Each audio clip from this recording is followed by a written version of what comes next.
জুমার দিনে দুইটা সময় থাকে। এই সময় আপনি যে দোয়াই করবেন আল্লাহ কবুল করবেন ইনশাআল্লাহ, যদি আপনার আকীদার মধ্যে শিরক না থাকে, আমলে বেদাত না থাকে এবং রিজিকটা হালাল হয়। সময়টা হচ্ছে জুমার খুতবা, খতিব যে খুতবা দেওয়ার পরে নামাজ পড়া। খুতবা শুরু হওয়া থেকে নামাজ শেষ হওয়ার এই যে মধ্যবর্তী সময়, এই সময় দোয়া কবুল হয়। আরেকটা সময় জুমার দিনে আসরের ওয়াক্তের পর থেকে মাগরিব পর্যন্ত। জুমার দিনে সবচেয়ে উত্তম পোশাক পরে আসবেন। আসার পর সকাল সকাল গোসল করে সুগন্ধি ব্যবহার করে পায়ে হেঁটে যে ব্যক্তি আসে এবং ইমামের এই যে কাছাকাছি বসে, ইমামের কাছাকাছি বসার পরে খুতবা মনোযোগের সাথে শ্রবণ করে এবং খুতবার মাঝখানে কোনো কথা বলে না, কাউকে ডিস্টার্ব করে না। এরপর ইমামের সাথে নামাজ আদায় করে।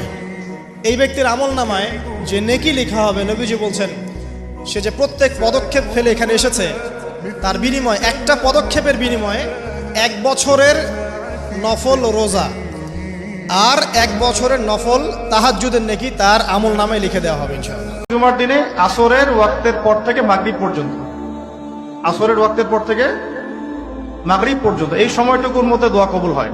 দোয়া হবে নিজের জন্য, নিজের পরিবারের জন্য, নিজের আত্মীয় স্বজনদের জন্য, নিজের রিজিকের জন্য, ব্যবসার জন্য এবং উম্মতে মুহাম্মাদির জন্য। যখন মানুষের অস্ত্র ধরার সুযোগ থাকে না, তখন তার অস্ত্রই হচ্ছে অস্ত্র। অস্ত্র কি মানে? চোখের পানি, এটাই আপনার অস্ত্র।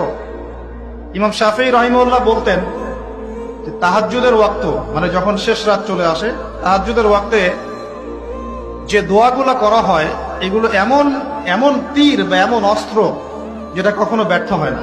জুমার এই দিনে এবং রাতে বেশি থেকে বেশি নবী সাল্লাল্লাহু আলাইহি ওয়াসাল্লামের উপর দরুদ শরীফ পাঠ করেন। পারা যাবে ইনশাআল্লাহ? সবচেয়ে শ্রেষ্ঠ দরুদ কোনটা? দরুদ ইব্রাহিম। পারা যায় ইনশাআল্লাহ? এটা না পড়েন অ্যাটলিস্ট এতটুকু বলবেন, আল্লাহুম্মা সাল্লি ওয়া সাল্লিম আলা নবিয়িনা মুহাম্মদ। পারা যাবে?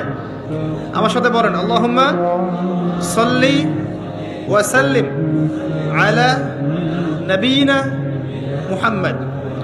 অথচ জুমার দিনটা এত ইম্পর্টেন্ট, এই দিনে দোয়া কবুল হয়। যে কোনো দোয়া আল্লাহর কাছে চাবেন কবুল হবে। এই দিনে সূরা কাহাফ পড়তে হয়, এই দিনে তাড়াতাড়ি মসজিদে আসতে হয়, গোসল করে সুগন্ধি মেখে সুন্দর কাপড় পরে ইমামের কাছাকাছি এসে বসতে হয়। তাহলে প্রত্যেক কদমে 1 বছরের রোজা, 1 বছরের তাহাজ্জুদের নেকি হয়।